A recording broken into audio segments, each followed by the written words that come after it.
Welcome back to The Agent of Wealth. This is your host, Marc Bautis. Today we're diving into something that goes beyond just financial planning. We're talking about life planning. Perhaps you've felt stuck in your career, finances, or personal growth, unsure of what your next step should be. That's where our guest, Aliki Samone, comes in.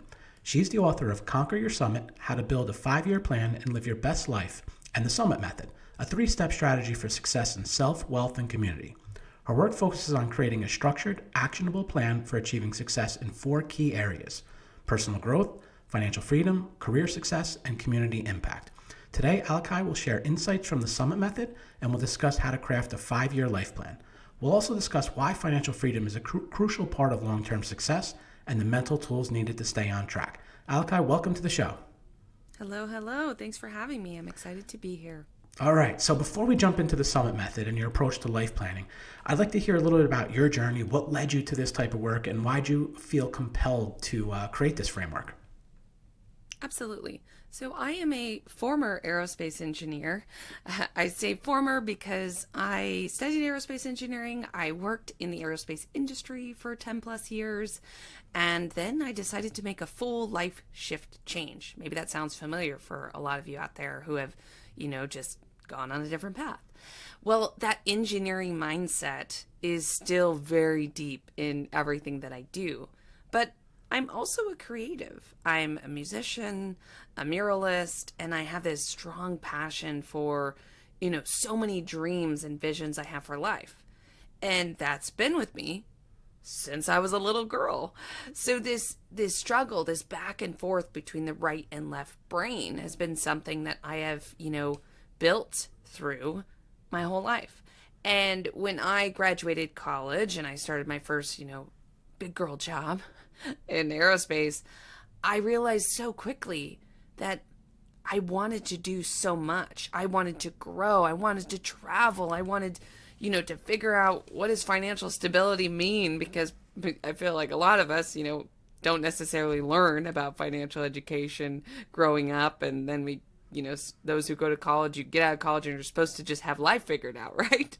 So financial, stability, and then career, you jump into something, you say, oh, okay, how do I get promoted? How do I become a manager? How do I do this or X, Y, or Z?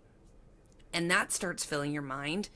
And then, of course, community, because as people, we need strong family, friends, coworkers, groups, sports teams, volunteer, whatever you're into. So I found that I needed a method. I needed a way to sort through all of these things that I wanted to do with life in a structured format, so that I didn't, spiral out of control through my 20s being like, what am I doing with my life? And I'm sure a lot of us can relate to that feeling at any age, right? So the Summit Method really came from myself and actually my boyfriend at the time, who's now my husband, coming together, and we created this method that was going to help us get from where we were in that time in life and accelerate through a 5-year period. Then it caught on, and I started teaching, other friends and family how to look at these 4 areas of success, how to really dive into your personal growth, your financial, your career, and your community, and say, you know what? I'm going to make a plan. Because without a plan, we're all just having wishes and dreams, right? So that's where it really came from. Yeah, so all right, let's dive into it. And I know in the book, Conquer Your Summit, you introduced the concept of a life purpose statement, and it's right in chapter 1. Can you explain what that is and why it's functional to the 5-year planning? Absolutely. Well, I'll take this opportunity in answering this question for those listening, that the Summit Method is a 3-step process that goes into mental tools, planning techniques, and execution habits. And you just hit the nail on the head for the first one, mental tools. And my first chapter is life purpose statements, because I believe that if you're going to go and make a 5-year plan, or you want to buy a house, or you have some big career goal or something you're really striving to do in life, you're going to need the mental tools to do that. Before you have a plan, before you go take action, before you do anything. If you don't have the mindset ready to go, you're going to hit barriers because, look, I hate to break it to you all, you're going to hit barriers. I hit barriers. I still hit barriers. I'm sure you hit barriers, right? Barriers come for all of us in life.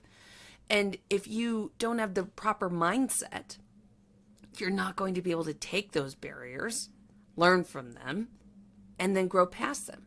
So I developed, life purpose statements. That's nothing, I invented. Those are things that, have been out there for a while. But I start the book by helping people actually craft them, by getting out of, themselves and the peer pressure or family pressure that comes, with these conversations of what are you going to do?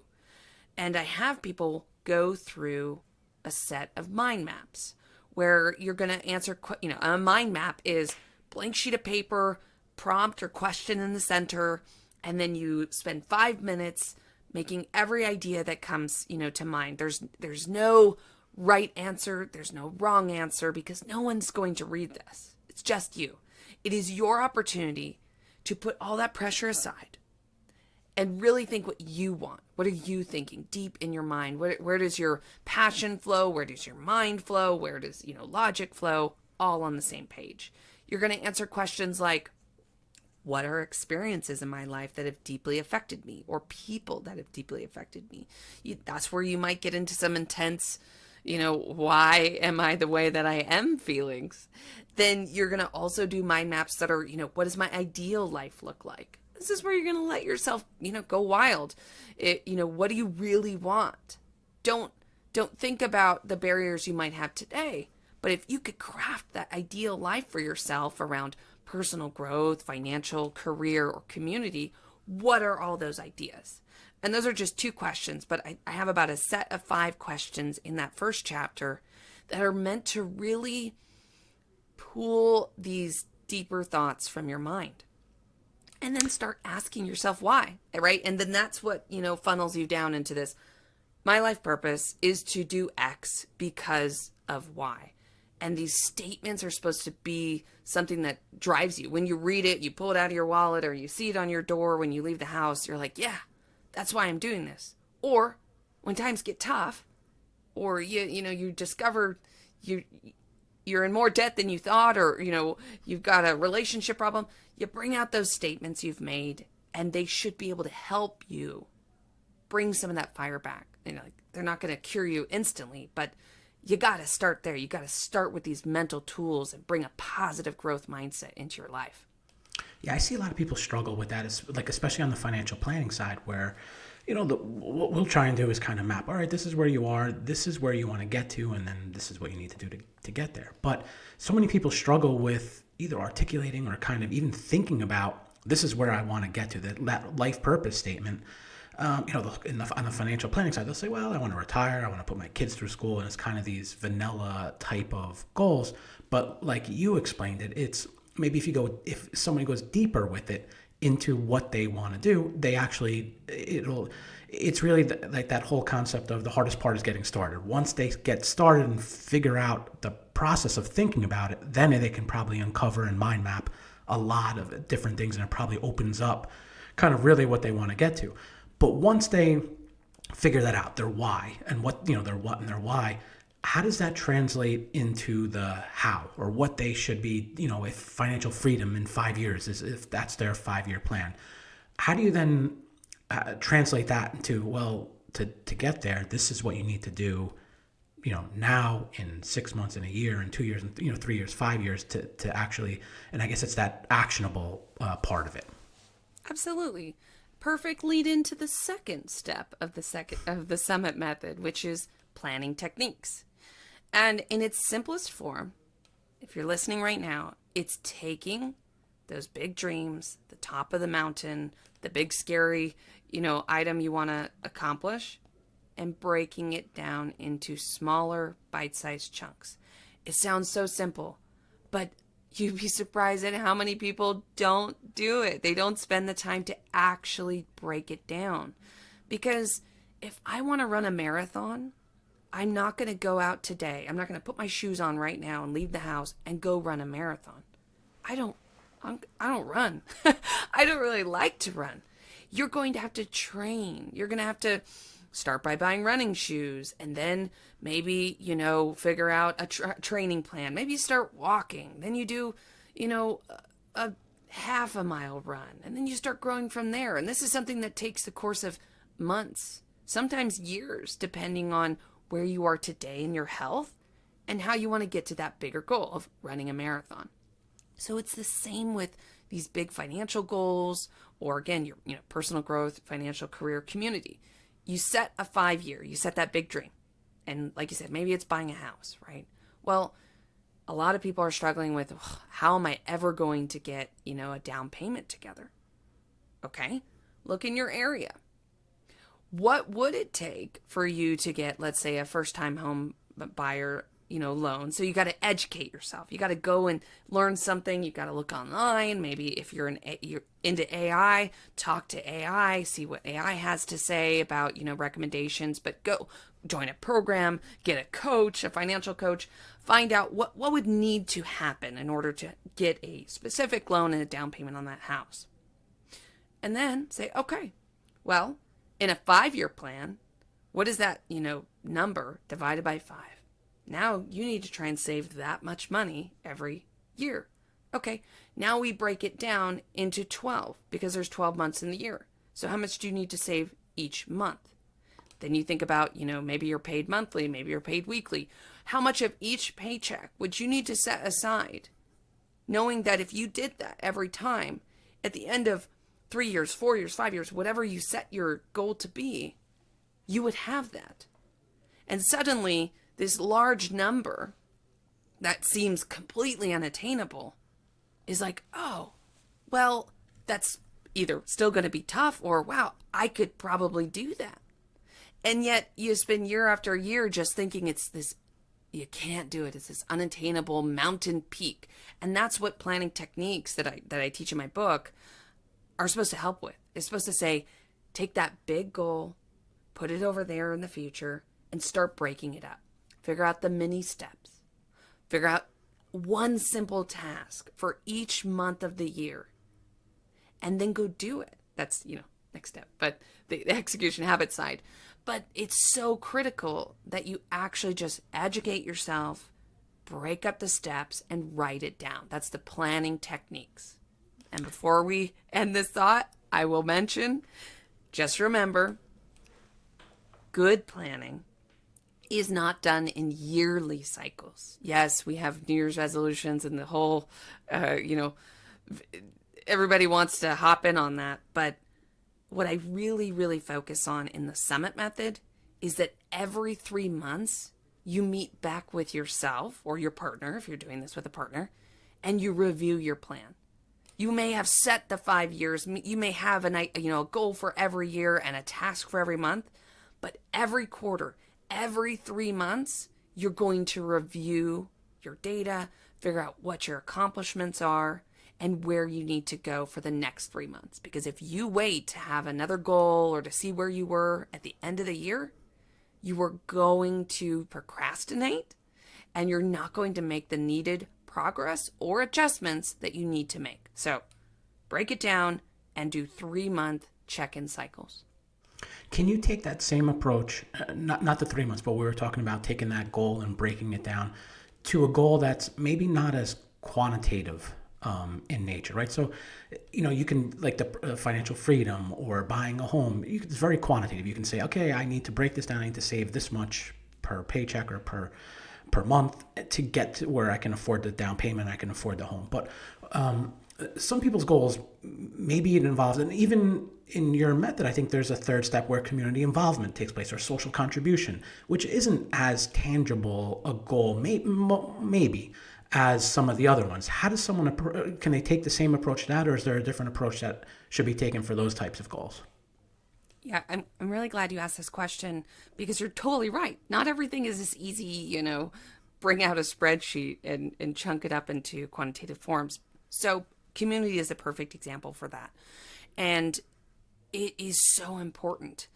I think what is lacking in a lot of people's planning functions actually is focusing on your family and your friends and your connections with people.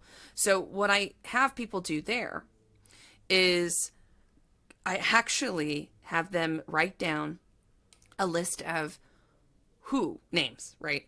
Who in your family is super important to you. Now, this might sound weird because, I think we're all supposed to love all of our family and friends and be all, happy. But that's just not the way it works.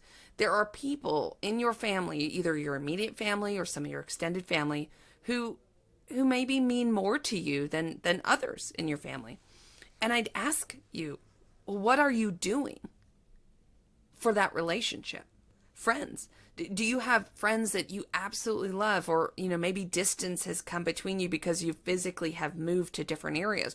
What are you doing? What are you planning? What are you putting into your goals around keeping those relationships alive and flourishing? Same with community organizations and all of that. But I'll focus on friends and family for a second. Family reunions, they don't just kind of like pop out of the ground and exist. They take planning. And so this is where you get to take into your hands who you want to focus on and how you want to actively see them. I have goals set that are, okay, these are my top list of friends, and I am going to actually make sure that I am working with them to plan a trip or plan a visit every single year.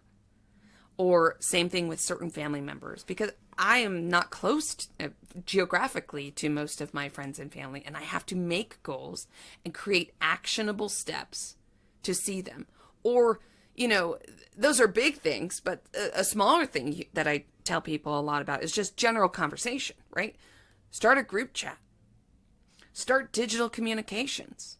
Make goals around touch points in your communication with people, and those relationships will flourish. I do this weekly thing on Wednesdays, and we all record a 2-minute video of ourselves just saying, hey, and what's going on, the good, the bad. And, it's so simple, but you suddenly feel more connected to more people just because you took the 2 minutes to share what your life is versus waiting, 7 months before you see them again. So community is so critical. And, that's the positive side.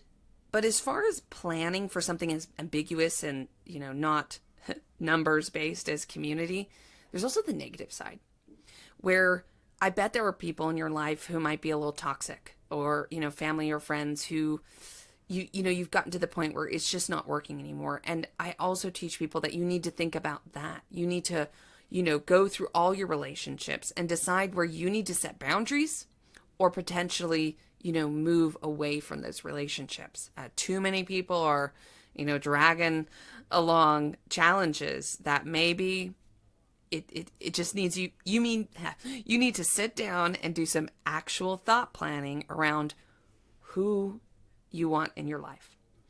And when, your real question is, how do you break that down? What does that look like in your plan? It looks more like a continuous flow. It's not the, I want to run a marathon, I want to buy a house. And when you do that, check mark, accomplishment, the goal is done.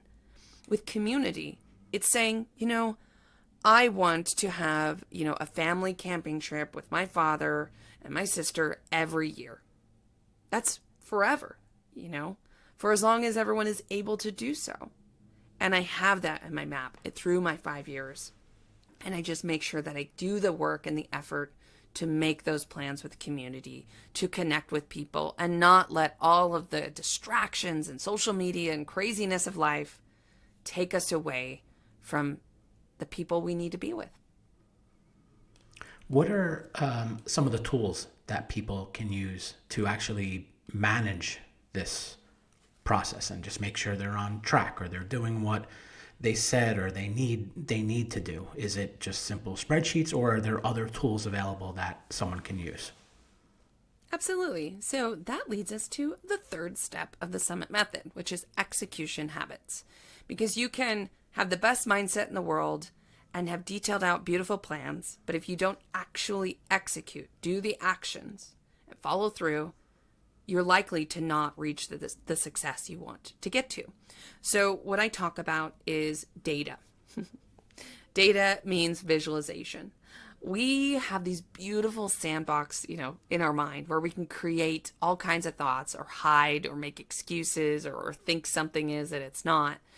And when it comes to execution habits and living these goals and these dreams and having a beautiful 5-year plan, you actually have to look at, quote, data or visualization. So I ask people to actually create a vision board, something on your wall that can inspire you so that when you hit a barrier or you feel lost, you can kind of see what you're trying to go to. Maybe it's a vacation spot you're trying to, save up for. Maybe it's the ideal career you're training to get to, whatever it might be, pictures of family or friends. You have a visual board either on your computer or on your wall that you can look and give you inspiration to keep going. Also, as you go through those 3-month check-ins, which is a big part of the execution habits and a big part of the answer to your question, you're going back and looking at your plans. You're looking at, yes, sometimes spreadsheets. I do have a, pre-organized Summit Method spreadsheet that people can download. But not everybody is, wanting to plug in numbers and be all analytical like that. So then you look at something like a workbook, something more free form, something you can write in and journal. So you can have both sides of those different people. And each of those 3 months, you sit down, you check in, and you look through your plans. Then you're going to be able to assess where you might need to change. So I like to say, put something in your accomplishments tracker. That's good things. And write down, if you didn't accomplish something, why, where might you need to adjust your plan? And you can go back and, make some changes and then keep going for the next 3 months.